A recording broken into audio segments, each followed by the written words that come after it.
Welcome to the $22 million coupons.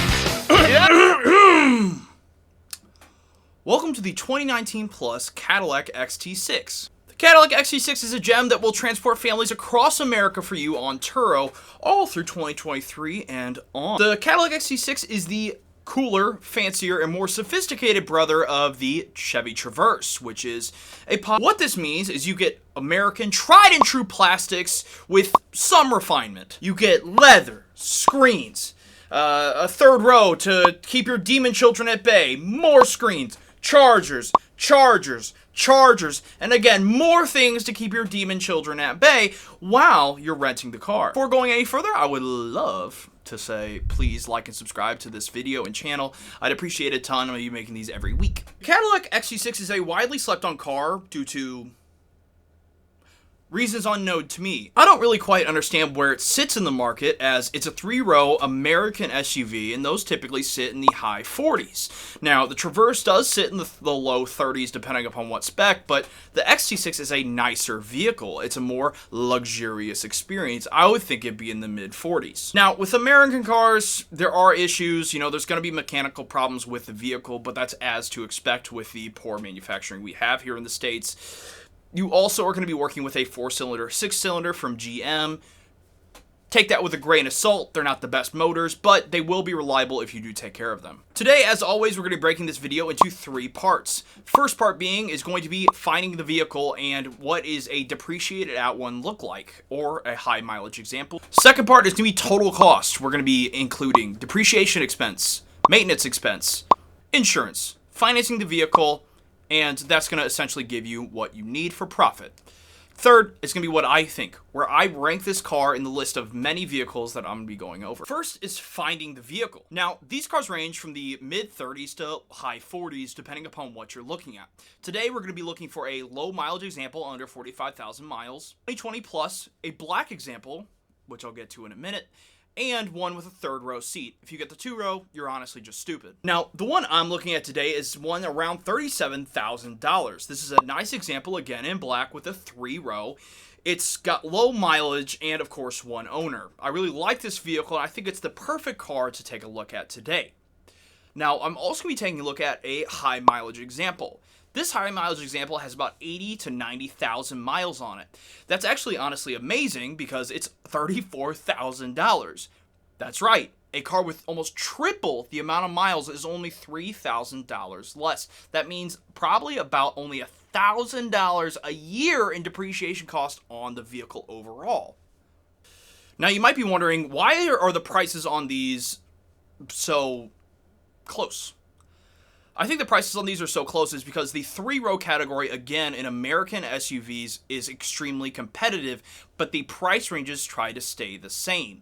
You can look at high mileage Yukons, Suburbans, Navigators, and other big body SUVs like that in the American category, and they are honestly holding their value $30K plus. I think the XT6 is a strong car, and I think it'll do the same. I'm going to be breaking down the loss statement right here. First, we're going to have the finance of the vehicle. It's going to be around $566 a month to finance this vehicle. To insure it, we're going to do about $150. That's a quote I got from Allstate. Now, of course, that's a big variable. It depends who you go with. Third is going to be depreciation expense. As I mentioned, $3,000. Let's just do it a 3-year essentially length. That's about $100 a year. We'll just say depreciation $100. And then lastly is maintenance. I've looked up online and the rating for this is about $1,400 a year. That's kind of high, but whatever, we'll go with it. It is a Turo car that will get beat up. So let's go with $100 a month in maintenance expense. Adding that all up, we're going to get $115. That's going to be your daily rate for the car. That's where these cars sit, and that's where kind of 3-rows sit in general, is around the low hundreds. It's a really good price. Times 15. We're going to look at this, of course, as always, at 50% utilization. I think this is a good rate. Maybe a bigger trip and 3 smaller trips. Lastly, times 0.8. We're going to take out the Turo fee and then minus your overall loss, which is going to be around $920. That brings our total to $460 of profit a month. Now, that is just going to be your profit. I think overall, if you look at this, let's say you pay it down over 3 years, you're really going to take in more money when you trade the car in or sell it. I think that's always the goal with car dealerships or car rental places in general, is to sell the cars after they've been used. All right, third part is going to be what do I think overall, and what do I think the rating should be.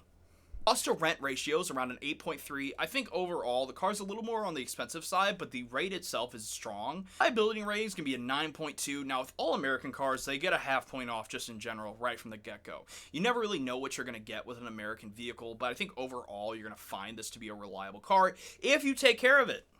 Ongoing cost is going to be a 7.8. I think the car is a little more expensive to maintain than a normal car, but again, this is a luxury American vehicle. Cars are getting more expensive to maintain in general, so you're just going to have to bite the bullet on this one. Depreciation rating, I'm giving a 9.1. Now, of course, as always, this is not financial advice. I think the 9.1 could go down depending upon how the car looks in 2 to 3 years on the market, but I think it's a strong vehicle that's going to have a strong precedent in the market. This is a flex vehicle, and the ballers flexing on them with the Cadillac XT6. I hope not. Would I buy this for my Turo fleet? As always, as I always mention, this is not financial advice, but of course I'm trying to help you. I personally would buy this for my Turo fleet. I'm actually thinking about doing a series on purchasing this car because I think it'd do really strong in my area. But yeah, I would definitely get it. I think it's a great vehicle for, beginners, but also mid-level and seasoned vets. I think it's a good car to kind of run once you get it. Anyway, everybody, I appreciate you watching this video, and I hope you have a wonderful rest of your day. Get after it, team.